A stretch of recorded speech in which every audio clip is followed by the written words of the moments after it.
Muy buenos días. ¿Cómo están? Muy bienvenidos a este nuevo evento, nuestro cuarto evento de los ciclos digitales para la sociedad. Hoy vamos a hablar del futuro del trabajo y la educación. Este es un evento que venimos realizando en conjunto con el BIT, este es el número cuarto, y hoy día vamos a específicamente hablar sobre el futuro del trabajo y la educación. Y para eso tenemos dos grandes partners.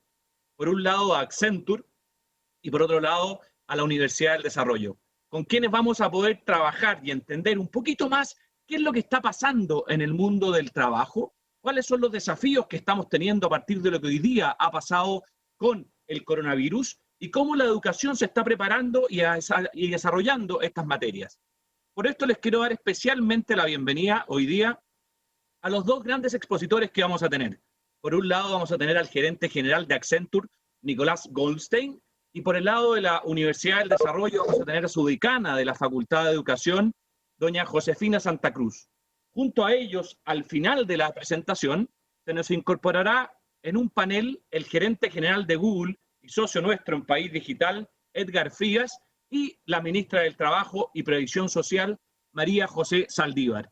Aprovecho de agradecer y saludar a cada uno de ustedes que nos acompañan en este cuarto ciclo de País Digital. Quiero, antes de dar la palabra a Yolanda Martínez, que es nuestra socia y representante del BIT, como les comentaba, comentar un poquito cómo lo estamos viendo nosotros desde País Digital, los eventos que están sucediendo. Yo les quiero contar que en País Digital llevamos 19 años empujando la transformación digital y personalmente llevo 8 años como presidente y nunca, jamás había visto una motivación tan grande al cambio y a la adopción digital como he visto en estos últimos 2 meses. Por lo tanto, antiguamente nosotros hablábamos de la transformación cultural, hablábamos de que había que abrazar esta nueva tecnología, pero no veíamos de alguna manera la motivación. ¿Qué pasó? Que tuvo que venir un desafío como el coronavirus a motivarnos a que todas las empresas, a que toda la comunidad, a que el gobierno tenga que abrazar con mucho más rapidez esta transformación digital.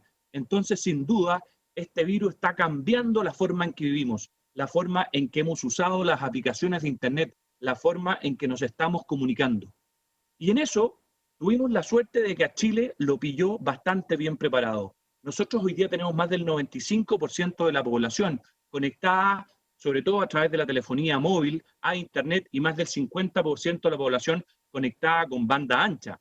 ¿Sí? A pesar de esto, tenemos muchas brechas que tenemos que seguir desarrollando y sobre todo en el futuro cercano, producto que todavía hay muchas comunas, hay muchas regiones que no tienen la misma cantidad de digitalización y de conectividad que tienen otras, por lo tanto la diferencia entre el mundo rural y el mundo urbano. Ahora, ese cambio que nosotros estamos revisando y que estamos viviendo hoy día, tenemos que hacerlo mucho más aceleradamente. Hoy día, sin duda, estamos en competencia entre el mundo del Asia, en competencia con el mundo de América y también, naturalmente, con Europa. Y por lo tanto, como Latinoamérica, tenemos que acelerar el proceso del cambio que hoy día este coronavirus nos vino a poner de frente. Esta transformación cultural es más necesaria que nunca. Y por eso es que hoy día vamos a escuchar en las presentaciones de Josefina y Nicolás qué está pasando en el mundo y cómo se está acelerando estos cambios a nivel del trabajo que nos permitan de verdad hacer un cambio en esta transformación que nosotros tenemos hoy día. Entonces, para ello, hay ciertos elementos que podemos seguir y que es importante que los tengamos en la cabeza. Y no olvidar que ya el World Economic Forum nos permitía y nos decía que nosotros estamos como país más o menos a nivel del puesto 50 en las líneas de la tecnología, en las líneas de las habilidades, de la difusión de las TIC, de la capacidad de innovar, de la capacidad de I+D. Y por eso tenemos que dar con mucha fuerza un salto para no quedarnos atrás en estas materias.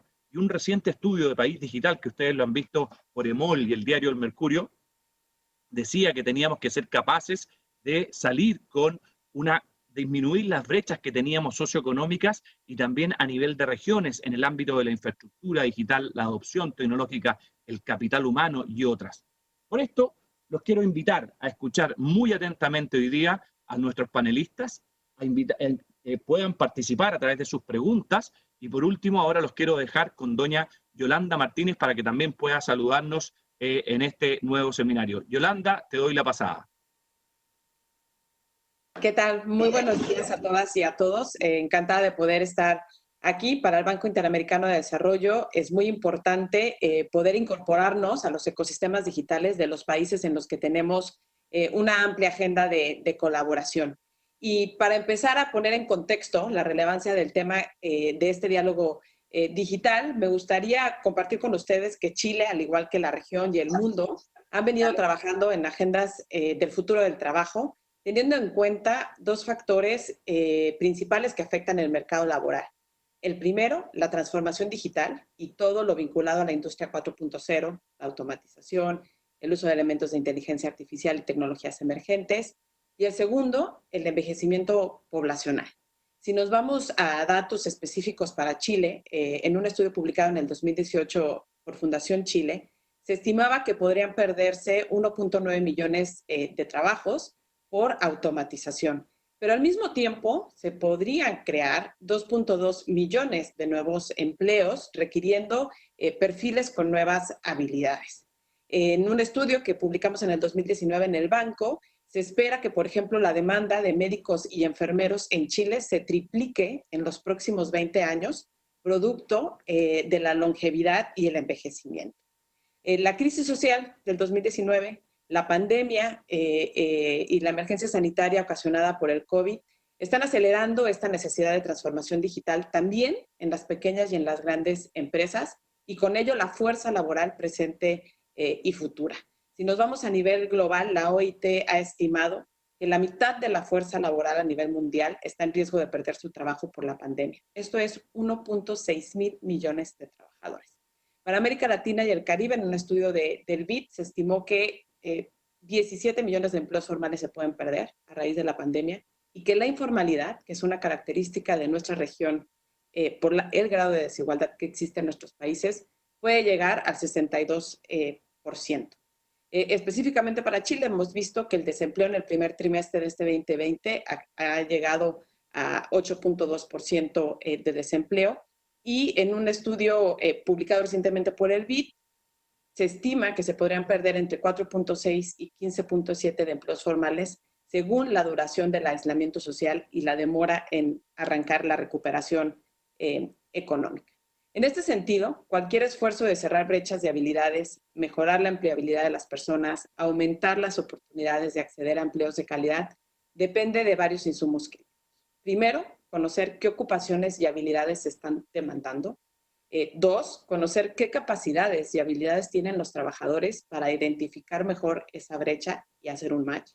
Contar con una oferta de capacitación que sea pertinente, que sea de calidad, que sea oportuna. Disponibilizar esa oferta de formación de manera abierta cuando sea necesario y gratuita. Y cinco, desarrollar un mecanismo de match laboral que facilite esa colocación entre trabajadores y oportunidades. Ante este contexto, cualquier iniciativa que permita mapear oportunidades, hacer ese reskilling de trabajadores, cambiar completamente el ecosistema de las instancias capacitadoras o OTECs, como se llaman aquí en Chile, y a su vez reforzar las capacidades de intermediación laboral, son tres instancias que si trabajadas de manera articulada con el gobierno, las empresas, las organizaciones de la sociedad civil, las instancias educativas, apoyadas por diversos mecanismos de financiación internacional, pueden significativamente mejorar la calidad del empleo. Y en ese sentido, me alegra mucho que se haya considerado a una de nuestras especialistas laborales, Verónica Laimo, para integrar parte de esta nueva comisión que se creó con un grupo de trabajo de expertos para desarrollar el índice de evolución de la calidad en el empleo de Chile. Y esto es gracias a una permanente colaboración que hemos estado desarrollando, financiando iniciativas como Talento Digital para Chile, en la que participan varias de las instancias aquí presentes. Llevamos más de 1,500 personas capacitadas. Actualmente está la convocatoria abierta para 1,200 cupos. Se han capacitado a 60 proveedores OTEC en nuevos estilos de desarrollo de habilidades tipo bootcamp. Y en materia de intermediación laboral, simplemente los números hablan por sí mismos. Entre el 2016 y el 2019, la Bolsa del Empleo tenía 100 empresas, ahora registra 3,000. Contaba con menos de 1,000 visitas al año, hoy tiene más de 3.5 millones de visitas. Se ha capacitado a más de 300 oficinas municipales para llevar una adecuada gestión vía sistema de las diferentes ofertas y trazabilidad de cómo va mejorando la calidad del ingreso y del empleo. Son tres ejemplos puntuales que me parece nos permiten sentarnos en un contexto para aprovechar al máximo lo que en este panel y este diálogo se discuta. Los dejo ahora con Nicolás Goldstein, gerente general de Accenture. Hola, muchas gracias Yolanda, muchas gracias a todos por esta oportunidad. Yo voy a presentarles el estudio que pudimos hacer para entender qué pasa con el futuro del trabajo en Chile. Entonces voy a hacer una presentación, algún video. Esta presentación. Y para empezar, nada mejor que algunas preguntas, pero bien acompañadas con buenas imágenes. El mundo avanza cada vez más rápido. Nuevas tecnologías nos sorprenden cada día, transformando una y otra vez la forma en que vivimos y trabajamos, actualizándonos, desafiándonos, dudando de nuestras capacidades. ¿Las máquinas harán nuestro trabajo? ¿Qué pasará con nosotros? ¿Cuáles serán los nuevos roles que surgirán? ¿Qué habilidades debo tener para mantenerme vigente? En Chile, 13.000 millones de dólares están en juego. Como sociedad, nuestra educación, nuestras empresas. ¿Estamos preparados para lo que viene?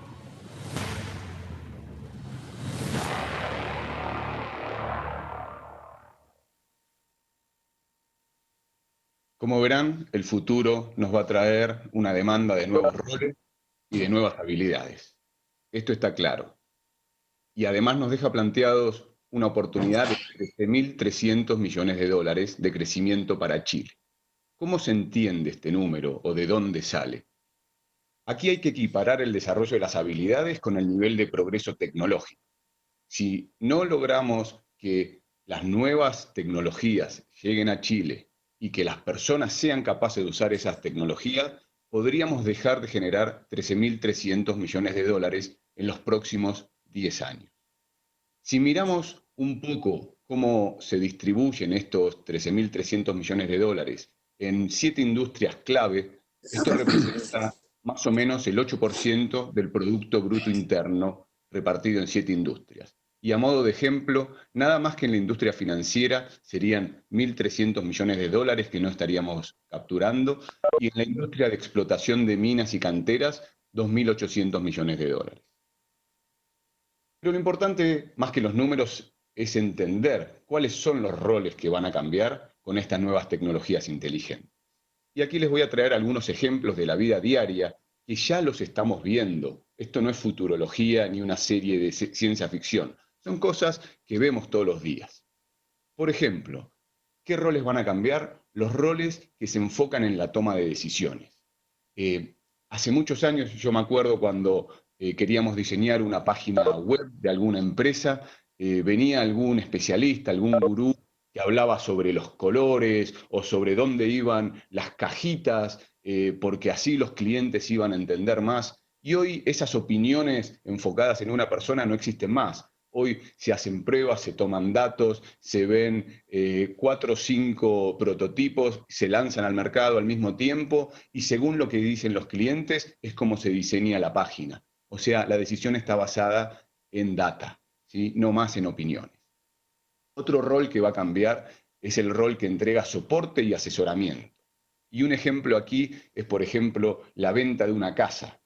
Más ahora con la crisis sanitaria que estamos viviendo, donde uno no puede salir, si uno quiere recorrer 4 o 5 casas, lo puede hacer desde su hogar.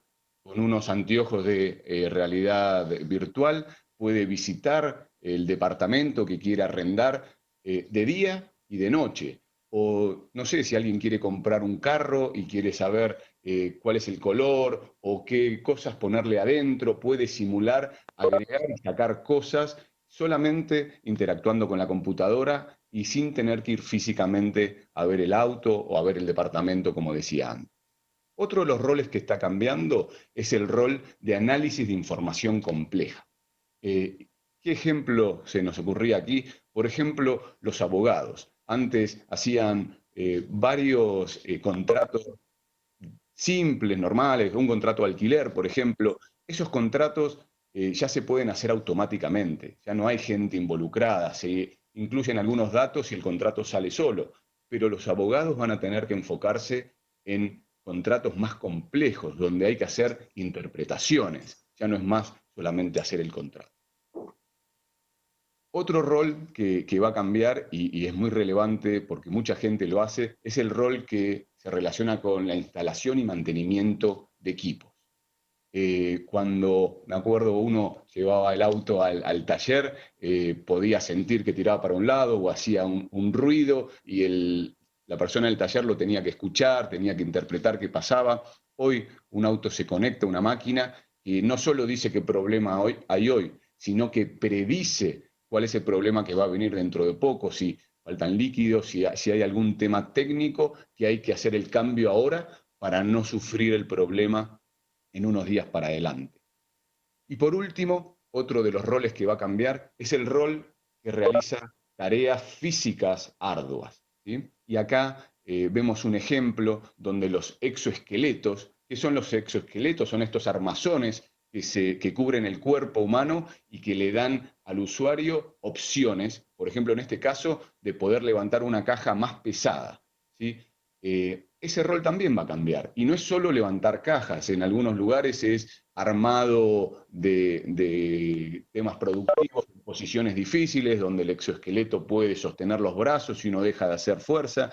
Y esto no solo trae más productividad, porque una persona sola puede levantar una caja que antes la tenían que levantar entre dos, sino que también va a evitar enfermedades. Y todo eso va a generar más productividad, ¿sí?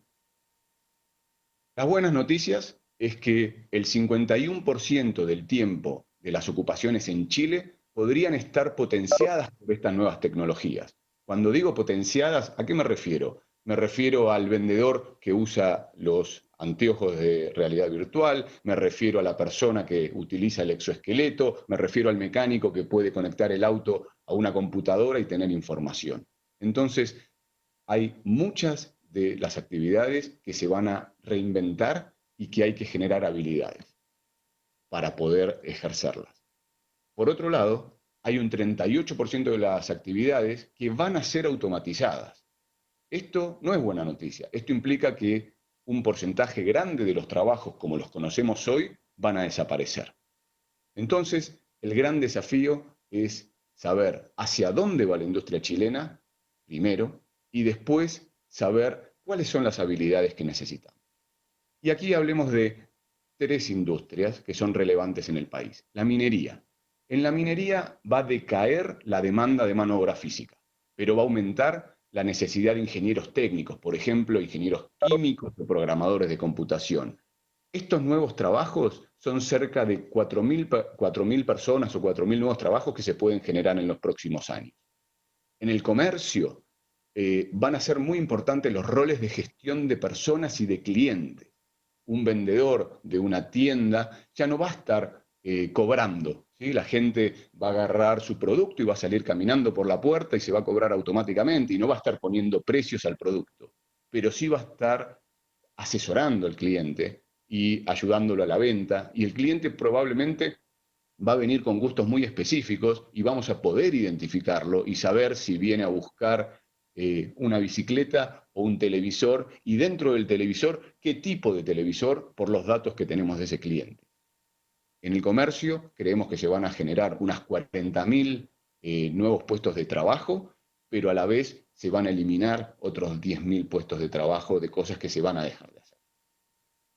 La tercera industria que quería comentarles era la industria de servicios financieros y seguros. Hoy muchos puestos corresponden a roles de análisis de información. Entonces, cuando uno pide un crédito, hoy lo toma una persona, mira si hay deudas, cuánta plata gana, no sé, el comportamiento crediticio pasado, y en función de varias cosas hace un análisis y dice si el crédito va o no va. Todo eso hoy día, no estoy hablando de futuro, hoy día lo hacen las máquinas. Y uno pone el root y automáticamente la máquina mira un montón de información y asigna o no asigna en función de unos parámetros. Pero los roles que se van a necesitar para hacia adelante son los de ingenieros, programadores, que estén supervisando el trabajo de esas máquinas. Entonces, como ven, los trabajos se van a seguir necesitando, pero los roles y las habilidades de las personas van a cambiar. ¿Cuáles son las habilidades más importantes? Y antes de hablar de estas 3, 4 habilidades, quiero mostrarles un video, porque a lo mejor hasta aquí están un poco preocupados, como podríamos estar todos, pero este video nos va a dar un poquito de luz.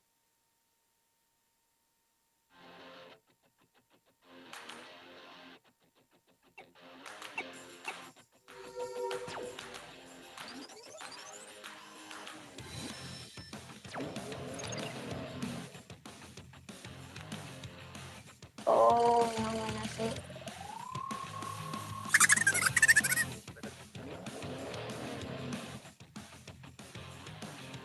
Ir a abrazarlo para preguntarle qué le pasó y intentar ayudar un poco.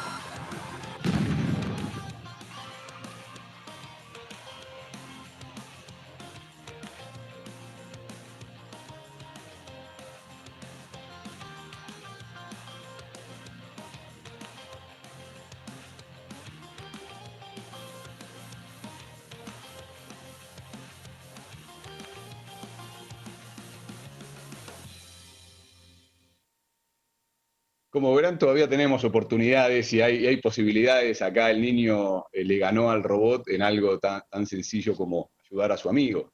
Entonces, ¿qué vamos a necesitar hacia adelante? Pensémoslo en nuestros trabajos de ahora y en lo que va a pasar hacia el futuro. Una de las habilidades es el razonamiento complejo. ¿Qué es razonamiento complejo? Razonamiento inductivo, deductivo, ser capaces de categorizar, tener pensamiento crítico. Esto quiere decir conocer los hechos y poder formarse una opinión y dar una recomendación. El aprendizaje continuo es importante.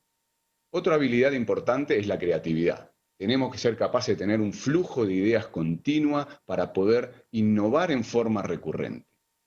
Otra gran habilidad es la negociación. Y la negociación incluye varias cosas como la escucha activa, la persuasión, la orientación al servicio, la percepción social. Estas habilidades que son más blandas, que son más de empatía, van a ser muy necesarias para lo que viene a futuro.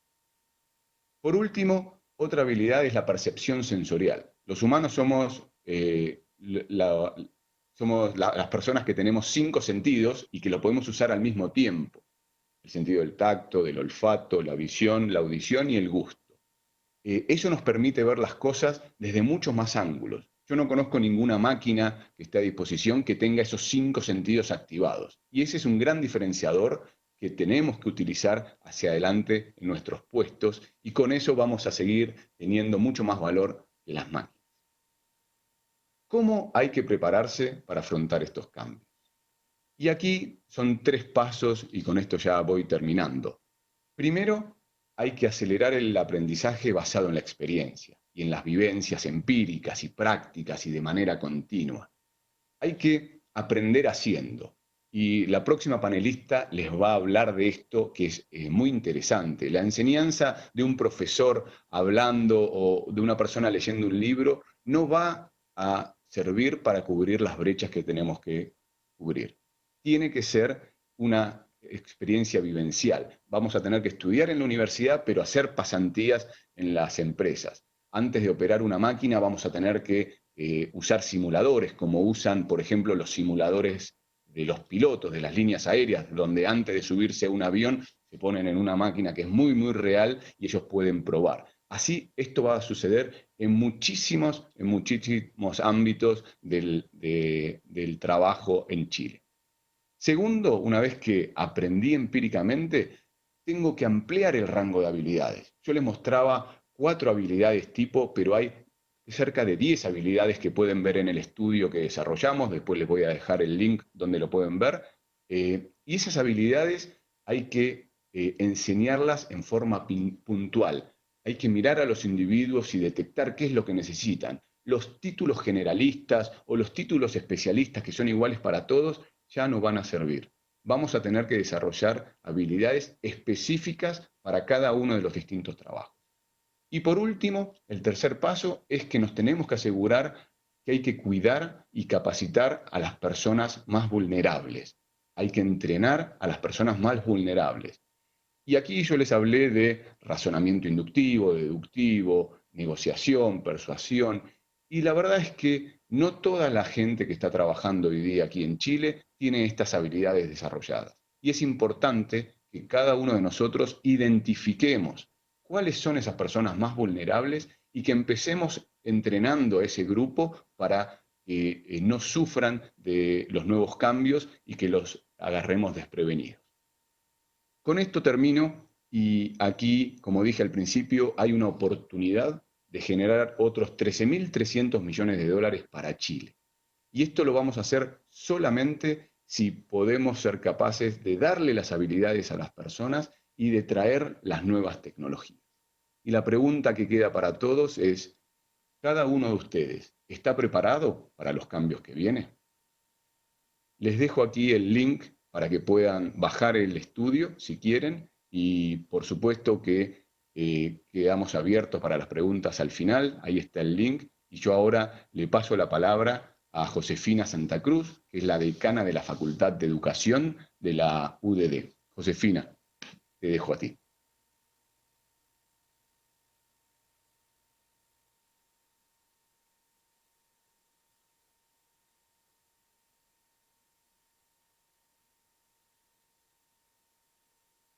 ¿Me escuchan? ¿Sí? Muy bien. Bien, escuchando la presentación de Nicolás, a mí me parece que el resumen de la presentación podría ser una frase que es: el futuro es aprender.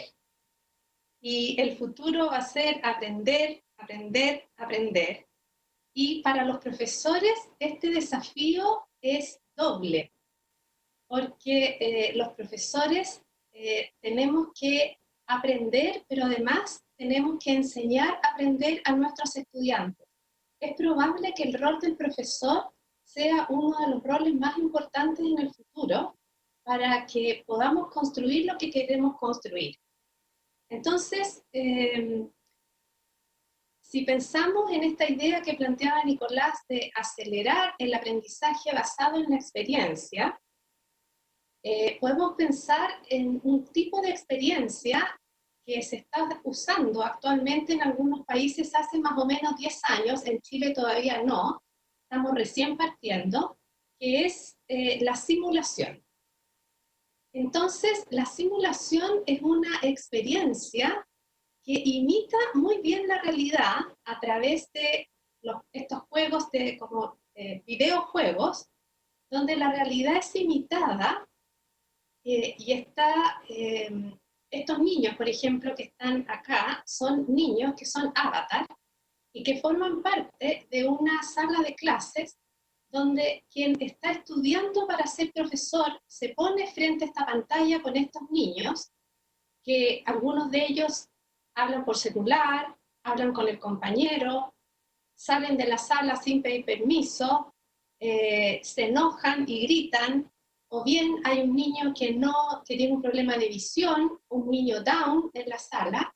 Entonces, este escenario tan complejo es un escenario donde el que se está preparando para profesor puede equivocarse, puede tomar riesgos, puede estar frente a una complejidad que le va a permitir adelantar lo que va a suceder en el futuro y está siempre acompañado de un tutor que le va dando feedback de manera que vaya mejorando su desempeño y cuando llegue a la sala de clases los niños no se vean perjudicados porque el profesor no hace bien su trabajo. Esto lo entienden muy bien los médicos.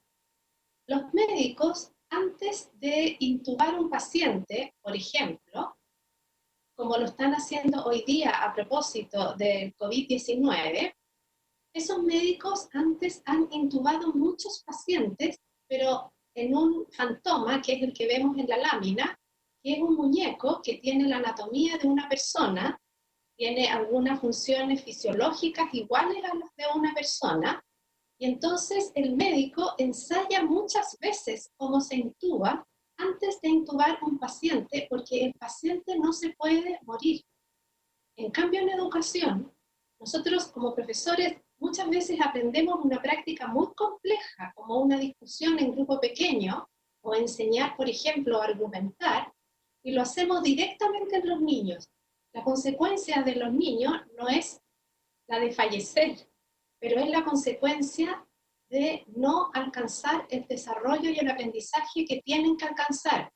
Y ahí entonces se va generando la brecha. Por lo tanto, estos recursos en que la realidad es imitada son muy, muy poderosos para que las personas realmente puedan ejercer ese rol que van a tener que ejercer después de una manera protegida y ayudada. Esto también se puede hacer sin avatar.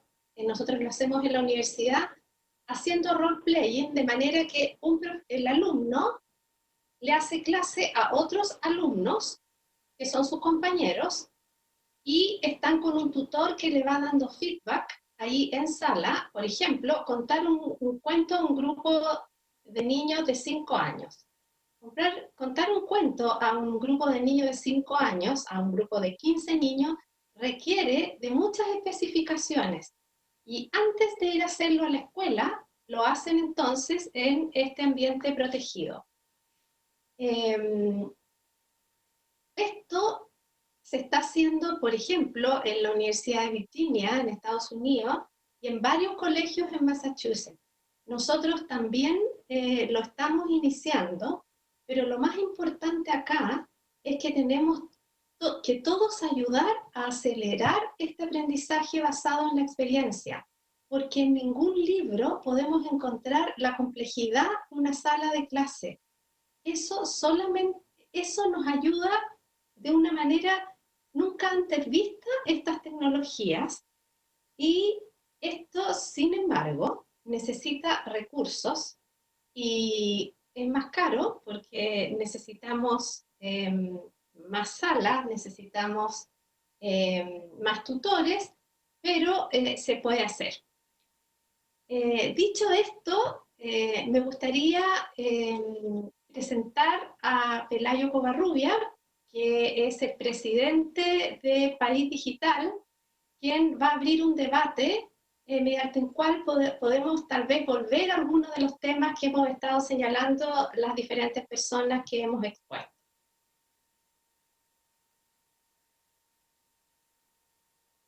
Muchas gracias, Josefina. Qué tremenda presentación. Y Nicolás, les quiero agradecer a ambos, la verdad que nos han inspirado para poder tener un gran panel.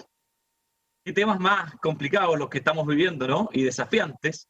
Y eso es lo que queremos conversar en este panel, al cual después se nos va a incorporar también la ministra María José Saldívar, ministra del Trabajo, que sin duda hoy día, a partir de la exposición de Nicolás y de la exposición de Josefina, está con un desafío aún superior al COVID. Qué complejo es cuando estamos viendo la pérdida de trabajos que estamos teniendo en el país a partir del coronavirus. ¿Cómo vamos a desafiarnos a partir de lo que nos explicaba muy bien Nicolás, el desafío laboral producto de la adopción tecnológica? Pero quiero presentar a los miembros del panel. Junto a Nicolás y junto a Josefina, también nos va a acompañar Edgardo Frías, como les comentaba, gerente general de Google y director de la Fundación País Digital desde hace muchos años. Quiero partir entonces haciéndole una pregunta a Nicolás, que me quedó dando vuelta, Nicolás, y que me gustaría que tú nos pudieses quizás iluminar un poquito más con foco en eso mismo. Tú hablas de un número importantísimo, 13.000 millones de dólares. Estamos hablando de un porcentaje muy importante del PIB, un 5% del PIB chileno. La pregunta es, más allá de lo que tú bien nos planteabas, digamos, de entender y ser capaces de tener estas habilidades, ¿cuál es la hoja de ruta que debiésemos tener en el país para poder aprovechar ese ahorro? ¿Cómo nosotros podríamos aprovechar no solamente los 13.000, quizás probablemente porque a veces cuesta entender estos números tan grandes, quizás explicar un poquito el concepto de cómo se llega a estos números y cómo podemos aprovechar en una hoja de ruta país esta capacidad de ahorro, capacidad productiva o de mejora productiva? Evidentemente es una pregunta amplia y difícil de contestar. Ya me atajo porque esto es un trabajo conjunto, es un trabajo de las instituciones o las empresas, las universidades, el gobierno. No es algo que se va a conseguir solo, es un trabajo de todo el país. Entonces, ¿cómo hay que hacerlo? Yo creo que esto empieza muy temprano en la educación primaria y en la educación secundaria. No solo hay que esperar hasta la universidad o esperar que sea la empresa quien forme a esta gente. Por eso involucro a las instituciones de educación que tienen que entender cuáles son estos desafíos que vienen hacia adelante y tienen que preparar a la gente en estas nuevas habilidades que son mucho más amplias que el trabajo que se hacía a lo mejor hace 50 años atornillando una pieza y siempre la misma pieza en una cadena de montaje en una fábrica, ¿sí? Entonces, hay que empezar desde jóvenes, hay que seguir en la universidad, la relación entre la universidad y las empresas, puede ser a través de las pasantías, tiene que empezar muy temprano. Una vez que estamos en las empresas, todo el tiempo hay que pensar cuáles son las nuevas cosas que nos van a dar productividad, porque está claro, o nos embarcamos todos y buscamos que las inversiones vengan a Chile y las nuevas máquinas vengan a Chile, o van a ir a otro lado, ¿sí? Y nosotros vamos a dejar de producir y vamos a solamente consumir, y esa no es una balanza que se pueda mantener en el tiempo. Entonces, la hoja de ruta es hoy tener un llamado de acción y decir, o lo hacemos y empezamos a evolucionar y empezamos a entrenarnos en estas cosas, o esas nuevas tecnologías no van a llegar. ¿Quién va a querer traer una máquina muy costosa que es difícil de operar si acá no hay nadie que la sepa operar y no hay gente capacitada? Y lo mismo al revés. Si yo tengo la gente capacitada, pero no están las condiciones para que llegue la máquina, tampoco va a suceder. Entonces es tecnología, es personas, son empresas, son gobierno e instituciones educativas. Todos esos tenemos que actuar en conjunto para poder capturar este dinero y generarle bienestar a todos los habitantes de Chile, ¿no? Qué tremendo desafío, ¿no, Nicolás? La verdad que uno te escucha y uno dice, llevamos años tratando de empujar esto. Probablemente, no sé si ustedes están al tanto, pero se hizo un CIMSETIC hace un par de años acá en Chile, y desgraciadamente salimos en la escala más baja de la ponderación, y eran preguntas tan simples como aprender a apagar un computador, abrir un archivo, a partir de ese archivo ser capaz de mandarlo, comentarlo, reescribir, y esos son temas que después vamos a hablar con la Josefina, pero antes me gustaría introducir a Edgardo. Edgardo, tú tienes probablemente uno de los cargos más deseados por todos los estudiantes de Chile y probablemente por todos los estudiantes del mundo. Si hay alguien que convoca buen talento hoy día en el mundo, es Google. Y por lo tanto, te admiramos a partir de ahí. Pero si yo le pregunto a mis estudiantes, ¿dónde quieren trabajar? Y el 100% de la gente me dice en Google y ojalá en Silicon Valley. Eso ya es un tema que lo dejamos a futuro, Edgardo. Pero desde esa posición y desde ese cargo, hoy día ustedes en Google, y te agradezco porque estuvimos viendo hace un par de meses atrás cuando todavía teníamos seminarios presenciales, la lista de actividades que hacía Google, te recordarás tú ese seminario en donde ustedes pudieron ir mostrando uno a uno a través de los distintos building blocks, por así llamarlo, que tiene Google, el uso de la inteligencia artificial. Entonces, me gustaría, en esa lógica, tú eres hoy día un demandante de talento. Tú, de alguna manera, reflejas todo lo que Nicolás nos expuso que va a pasar en el futuro, pero ustedes ya lo hacen hoy en el presente. ¿Cómo están ustedes demandando ese talento? ¿Cuáles son las herramientas que ustedes al interior de Google usan? Muchos de los que nos están escuchando hoy día, como te digo, les encantaría estar ahí. ¿Cuáles son las recomendaciones que tú les haces hoy a esos alumnos, a esos estudiantes y a esos trabajadores que te están escuchando para poder dar una transición desde el mundo analógico a este mundo digital aprovechando la inteligencia artificial? Hola, Pelayo. Antes que nada, agradecer la invitación a participar en este panel. Y gracias por mencionar Google for Chile, porque realmente fue un evento donde pusimos muchísimo énfasis en mostrar todo el impacto que hemos tenido a lo largo de casi 8 años en Chile. ¿Qué competencias? Yo te diría, a ver, hablamos mucho de aprender y cada vez tenemos que aprender. Y de hecho, en Google hace un par de semanas pusimos a disposición de todos un site que se llama Crece con Google, porque hoy nuestra vida va empoderada a este tipo de interacciones. Tú mencionabas los simposios presenciales, hoy los simposios son virtuales. ¿Y qué mejor forma de hacerlo de la mejor manera? Josefina nos hablaba hace un momento en el desafío que tienen los profesores o los maestros de enseñar. pero también tenemos que aprender online. No solamente es enseñar online de la mejor manera.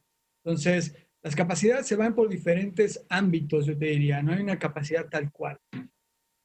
Hay uno, hablando de inteligencia artificial, que siempre se ha puesto con el tema de programación.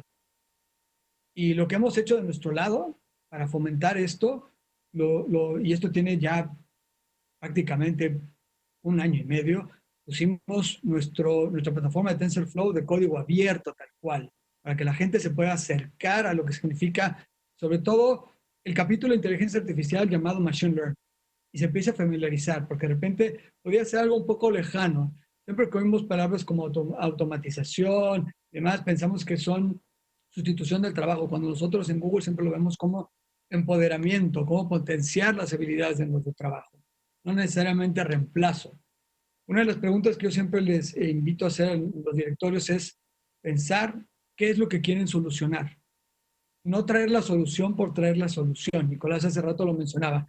Podemos tener las competencias, pero a lo mejor no tenemos la maquinaria. Podemos tener la maquinaria y no tener las competencias. No necesariamente estamos solucionando el gran problema que queremos hacer.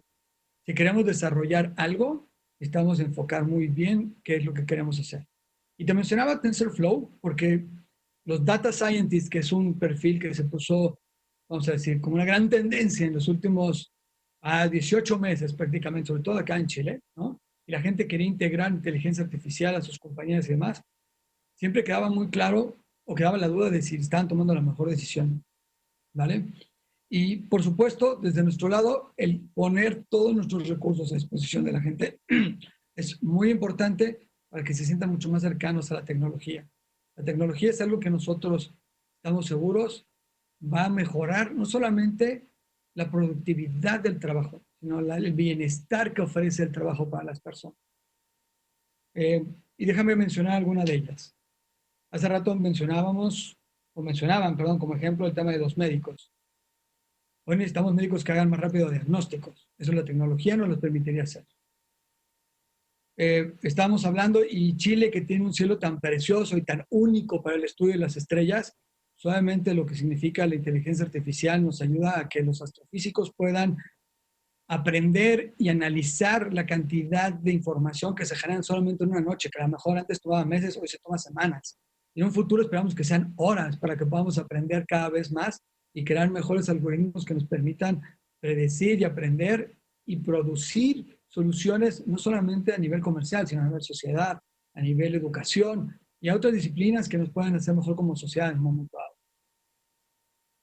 Hablaba de data scientist hace rato y quiero recuperar ese punto, porque no es la única, vamos a decir, la única profesión que puede ser beneficiada de inteligencia artificial o de machine learning. Cuando hablamos de automatización, en nuestro día a día, muchos de nuestros profesionales, ¿no? Como somos nosotros, cada vez que volteamos a ver un aparato como este que tengo yo en mi mano, que es un celular, ¿no? Y a lo mejor la primera cosa que siempre vemos es nuestro correo electrónico. Si alguien tiene decenas, o en algunos casos centenas de correos sin leer, se vuelve poco productivo. Y uno de los tantos temas productivos en todas las compañías siempre es la comunicación. Y el correo electrónico es una herramienta de comunicación. Y ahí Google hace literalmente, lo presentamos también ahí en Google for Chile, un par de soluciones muy sencillas, como lo que es Smart Reply o el Smart Compose, que te ayuda a comunicar de manera más fácil, más asertiva y mucho más dinámica dentro de tu misma compañía, pero también hacia afuera con proveedores. Y hace rato Nicolás mencionaba el tema de los contratos de los abogados como una oportunidad de desarrollo y que el abogado concentrara sus habilidades en cosas mucho más productivas que elaborar el contrato en sí, ¿no? En explorar contratos mucho más funcionales, mucho más complejos. Lo mismo sucede con un correo electrónico. Hoy con el correo electrónico estamos contratando personas, hablando del futuro del trabajo, ¿no? Estamos aprobando acuerdos, ¿no? Estamos fomentando comunicación en equipos y algo que es vital hoy en día, estamos comunicando a lo mejor con nuestros propios equipos para motivarlos y hacerlos mucho más productivos. O productividad no solamente se mide por el tema de producir, como antes uno se imaginaba, que era como una fábrica, producir 1 más 1 más 1 más 1 y llegamos a 10 producciones. No, hoy en día también tenemos que pensar que productividad, también tenemos que pensar en el bienestar de nuestros empleados. Y el tiempo que gastamos de repente en tareas que pueden ser repetitivas, porque consumen mucho tiempo y ser más eficientes a través de tecnología, es lo que va a sumar y va a empezar a poner Y te voy a decir, a mí me entusiasma mucho el poder participar en estos foros, porque cada vez que alguien me pregunta cuál será el nuevo perfil que queremos, la verdad es que los perfiles se están desarrollando, van a estar cambiando y sin duda alguna van a crearse nuevos trabajos en el futuro. Desafiante el ser capaces de lograr entender cómo todas esas nuevas habilidades que tú nos planteabas tienen que estar en la escuela, tienen que estar en la educación. Y con esto quiero desafiar, Josefina, a una pregunta a ti, porque la verdad es que Nicolás nos planteó unos desafíos que yo los encontré súper interesantes. Oye, necesitamos razonamiento complejo, nos hablaba, necesitamos más creatividad, necesitamos habilidades blandas que nos permitan una mejor capacidad de negociación, de interactuar entre nosotros, una percepción sensorial. Y yo empecé a pensar mientras lo escuchaba hablar como el listado del viejo Pascuero. Yo decía, necesitamos que el ser humano cambie. Aprovecho, perdón, entre paréntesis, probablemente Edgardo no sabes tú, pero tenemos una serie de seguidores en EMOL que nos han dicho que la colección que tienes atrás tuyo los tiene fascinados.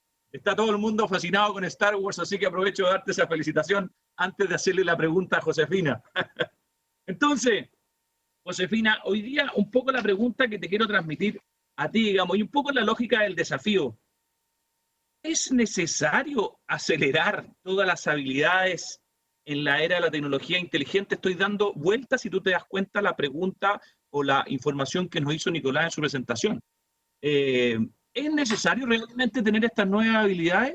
¿O la verdad que las habilidades, tú como decana de educación, ves que son las mismas y el ser humano se va a ir adaptando a estas nuevas realidades de la tecnología es un medio y no es un fin en sí mismo? Bien, voy a contestar algo que tal vez no es lo que todos están esperando que conteste en el marco de lo que estamos acá conversando, pero a ver si puedo poner el punto. Lo que ocurre es que en la escuela los niños tienen que seguir aprendiendo a sumar, a restar, a dividir, a hacer poesía, a escribir, a leer comprensivamente. Eso lo tienen que seguir aprendiendo. Lo que ocurre es que cuando uno en la escuela aprende contenidos, por ejemplo, historia, también aprende los métodos mediante los cuales se aprende la historia. Y la historia se aprende en base al análisis crítico de fuentes, por ejemplo. Y la biología se aprende a través de una habilidad que se llama método científico. Entonces, cuando Nicolás decía, tenemos que aprender, necesitamos razonamiento complejo. ¿Qué tiene adentro el razonamiento complejo? Tiene pensamiento crítico, tiene precisión, claridad, evaluación de la credibilidad de las fuentes de información, análisis de perspectiva, argumentación, análisis, síntesis. Todas esas habilidades se enseñan en la escuela, están en el currículum nacional. El problema es que no se usan de la manera que permite que las personas creen una cultura de desarrollo del pensamiento, la creatividad, la colaboración, el riesgo y la reflexión. Si en la escuela no se enseñara todo lo que se enseña, faltaría la materia prima para que podamos ser pensadores críticos, para que podamos ser creativos. Por eso se enseña arte, literatura, poesía. Entonces, eso que estamos aprendiendo lo tenemos que poner con un propósito. Estamos aprendiendo esto para esto y los niños tienen que entender ese propósito.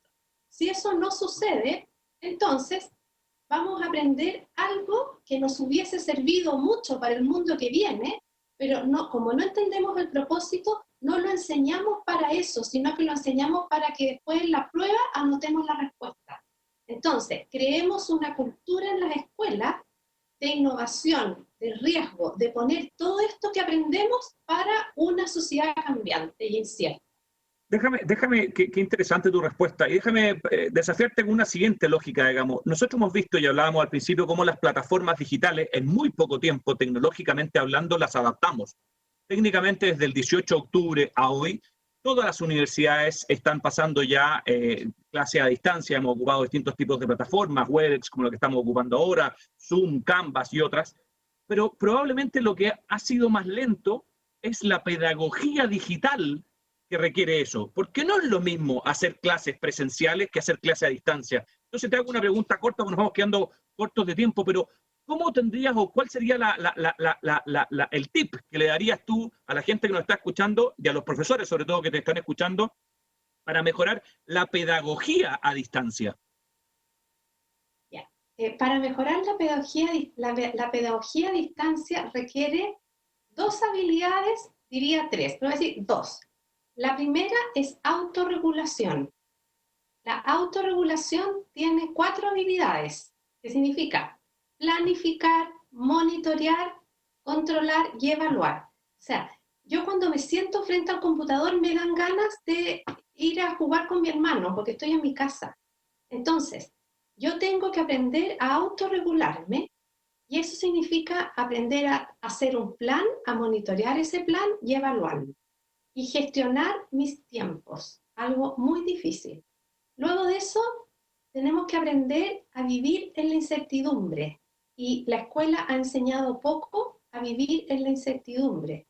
A qué hacer cuando el escenario es cambiante.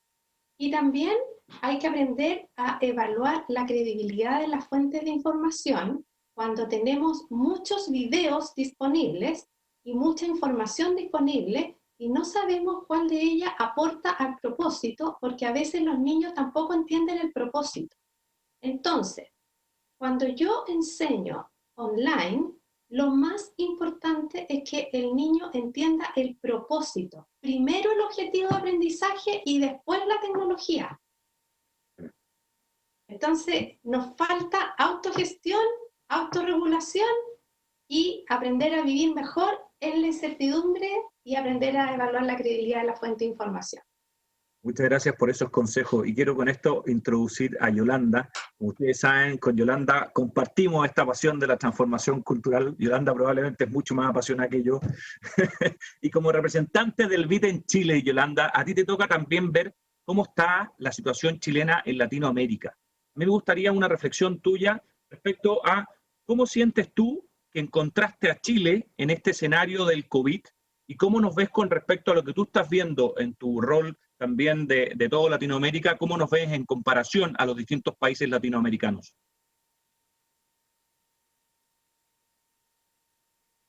Chile siempre ha sido un referente para la región y creo que en materia digital, como bien lo expresaste al inicio, es uno cuyo approach hacia lo digital ha sido muy integral. Es decir, así como se ha invertido en conectividad, Chile es el país que tiene una mayor cobertura en materia de conectividad, considerando que geográficamente es muy complejo. Entonces, es muy meritorio la cobertura que se ha tenido a nivel territorial, pero también con un énfasis muy importante en transformación digital. Chile ha sido muy consistente en el desarrollo de sus agendas digitales, en tener a la transformación digital como una política de Estado, es decir, hay una ley, se tienen metas, tantos servicios digitales en tanto tiempo, hay una articulación entre los diferentes reguladores que tienen que ver con los trabajos del futuro, donde está el Ministerio del Trabajo, pero también donde está el CENSE, donde está también Corfo, donde si no hubiera esa articulación, entonces corremos el riesgo de que el impacto se pulverice. Cuando se trabaja en equipo, como bien lo decía Nicolás, ¿no? Y entonces empiezo a decir, a ver, con el Ministerio del Trabajo, con Chile Evadora, con Fundación Telefónica y con el BID, vamos a armar un mapa del empleo. Vamos a utilizar inteligencia artificial para poder georreferenciar, ¿no? Cuáles son las ocupaciones que se están demandando, qué habilidades requieren esas ocupaciones y como lo vimos, no nada más son técnicas, son también humanas, esa capacidad de utilizar sistemas como TensorFlow, pero de darles un contexto y de darles un propósito y de tener muy claro qué necesidad o qué problema estoy resolviendo. Y eso es a nivel nacional y a nivel regional, esa articulación. Dos, cómo también promovemos que muchas de las iniciativas que hoy existen para el desarrollo de habilidades digitales, sobre todo en un continente que comparte el mismo idioma por un gran porcentaje de la población, principalmente el español, después el portugués por el tamaño que tiene Brasil, pero si nos concentramos en la parte de habla hispana, es mucha la sinergia que se puede generar.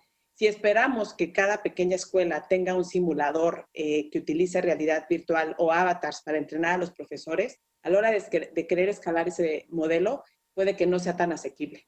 pero si compartimos recursos, si Josefina tiene en formato abierto el uso de simuladores, si Google Classroom, ¿no?, que es una de las plataformas más utilizadas a nivel regional, cuando uno ve la estadística, te lo pone abierto, pero también acompañado de todo un ecosistema que permita medir. Estas son las competencias que tienen que desarrollar para el aprendizaje digital los profesores.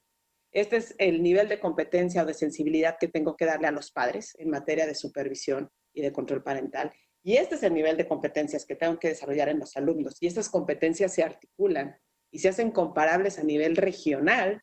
Entonces sí podemos llegar a un nivel de escalabilidad que como región nos permita ser más productivos y también más competitivos. Y hacia adelante me parece que ese es el gran desafío que tenemos. Viene una recesión económica global, donde se va a redefinir completamente el ecosistema de emprendimientos, de trabajos, de innovación, y si como región queremos ser competitivos, necesitamos trabajar en equipo. Necesitamos compartir, necesitamos que cada buena iniciativa que se genera sea escalable. La ventaja de la tecnología y el Internet es que no tienen frontera. Nosotros hoy podemos estar conversando y este diálogo puede ser visto por cualquier persona en el planeta mientras tenga un acceso a Internet. Y creo que esa capacidad de democratizar el acceso al conocimiento es algo que tenemos que empujar todos desde nuestros diferentes ámbitos de acción.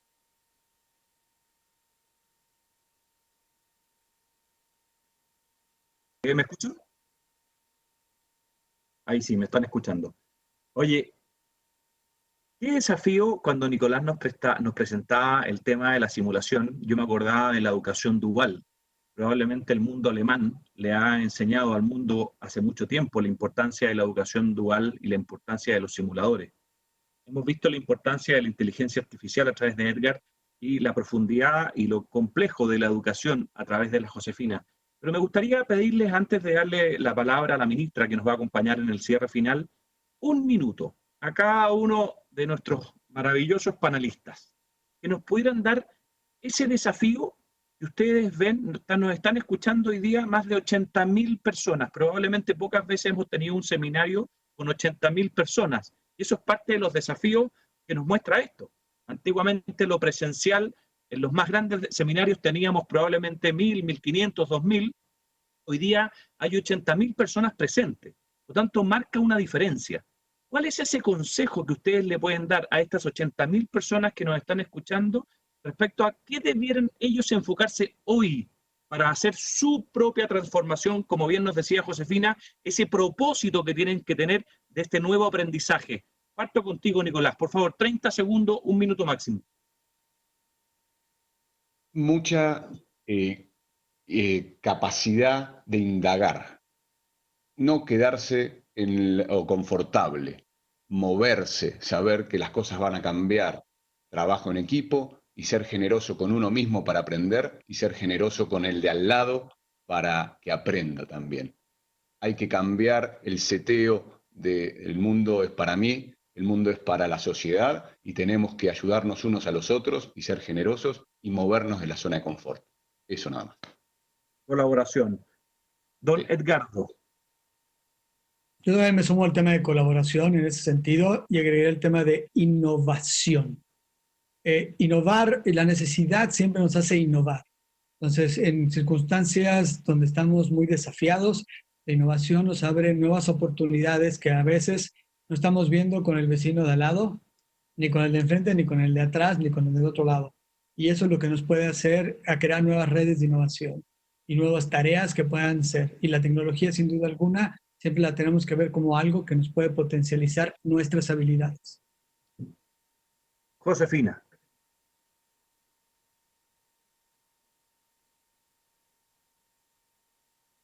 Josefina.